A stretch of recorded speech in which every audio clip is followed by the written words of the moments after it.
instance, I'm 100% behind the plan, the Barrow plan. And on top of that, it should be nice to him because it's his birthday today. We don't have to sing. Mr. Mayor, I'm most concerned that sometimes I think we debate these things as if we are a gigantic parish council. A gigantic parish council in the middle of Wiltshire.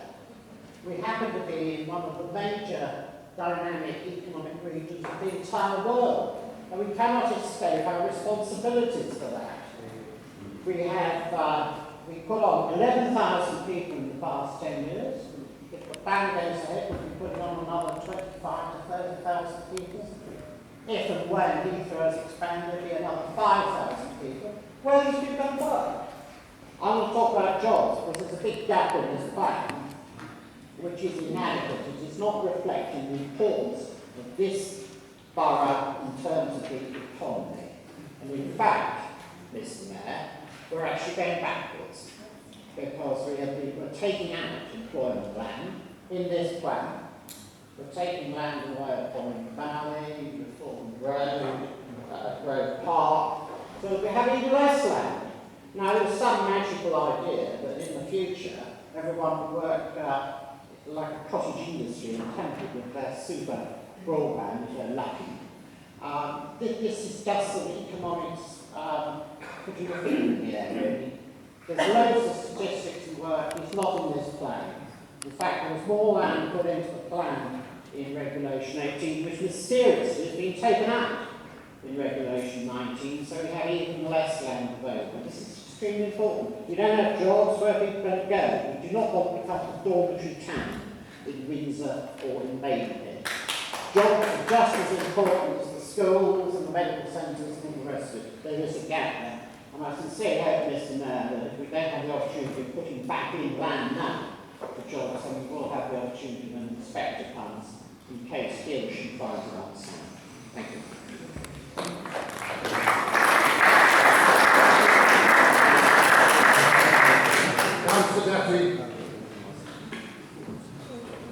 Mr. Mayor, through you, I know the debate has moved on a bit, but I just thought it was important to mention a few points straight over that. It must be obvious to everyone now that we have a real need for housing in the borough. The BOP has a department-wide consultation, I believe started back in 2009, and rightly so. Whichever way you look at it, it's not going to please everyone. Some will argue we need more time, and others will say you never consulted us, and vice versa. I believe we are voting on the process tonight, and the BOP will still be subject to normal planning rules, which means we still have a few hurdles to cross. The ultimate aim is to make the most efficient use of the land in the best interest of local residents in the borough with as little detrimental impact as possible. Crewe North, HA11, was initially allocated 650 houses in the plan. Many of my local residents were concerned about this number and the loss of the garden centres in particular. The latter was purely a commercial decision taken by businesses themselves and not one council took. The new plans allocates 450 houses with a possible provision for schools with special education needs. Though this is still not great for my local residents, the potential increased costs imposed on the council and the risk that the Secretary of State may intervene could produce a result far worse for my local residents and result in further greenbelt development. As such, this plan is to some extent the best we really have, and I'd rather not gamble at this stage. I also just want to quickly reaffirm my support for the views raised by Councillor Wilson, Councillor Pryor, and also Councillor Washington-Williams. But it should be noted that communication on the BOP itself has not been brilliant, and some of my residents have received mixed messages. Thank you. Councillor Beer. Thank you, Mr. Mayor. I'd like to make a few comments and suggest a way forward.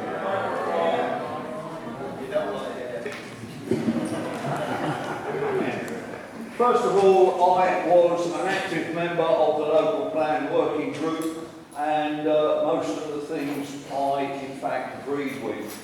But it went silent a year ago. Whether there's been other meetings which have pushed things forward, I am not aware of.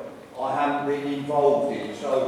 But a lot has gone on since the last working plan working group, and I have great concerns about that. But I've been looking further to the future. I've spent a lot of time trying to campaign against Heathrow. because that will completely tear up what we're trying to do tonight. They're talking about 5,000 extra houses. We're talking tonight about 14,000 odd. That would be a huge proportion on top of what we are very concerned about now. But we're not doing much about Heathrow. We're just letting them write the rules, which is disgusting for this council. The other thing is that Heathrow actually is making the north-south divide even worse. And that is why we are in the trouble we are in tonight. Because everything is coming down south and the north is going barren and unoccupied. Something has got to be done about turning that around, and our MP should be doing that. The Housing White Paper and the National Planning Policy Framework are currently under review.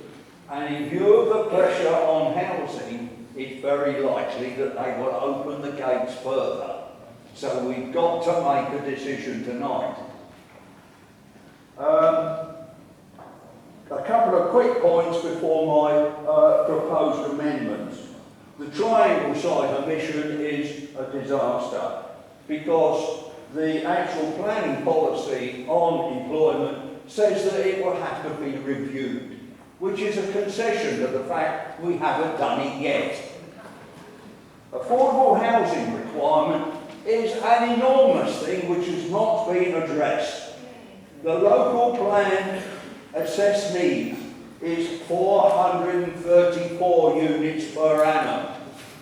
That's 57% more, plus 57% of the housing allocation that we're talking about. But we're only talking about 30% of where there's more than 10 houses being built. That is a long way short of the requirement of 57% overall.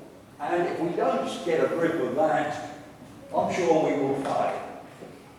We have problems in getting teachers and other essential staff, nurses, what have you.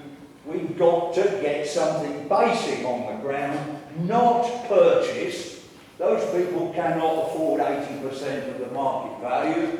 We've got to get rented housing, social housing. This borough has got sufficient land to make bargains and deals with the housing associations to make that happen. We should not be in the property business of big, glorious 4 and 5 bedroom houses, which in the end will get bought up by foreign owners as an investment. We've got to look at the basic requirements of the people in the street. My amendment. I think we should have additional clause 4. Further comments and suggested amendments should be encouraged during the 8-week Section 19 consultation period.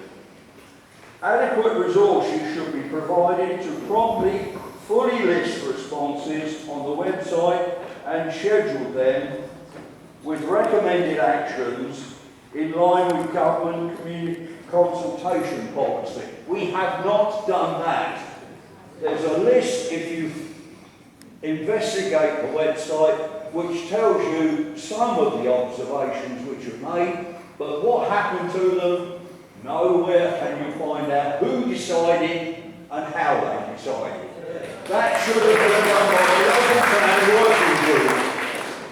And I suggest furthermore that The time is up, Councillor. thank you, Mr. Mayor. And those points should be made available. Please sit down. Okay.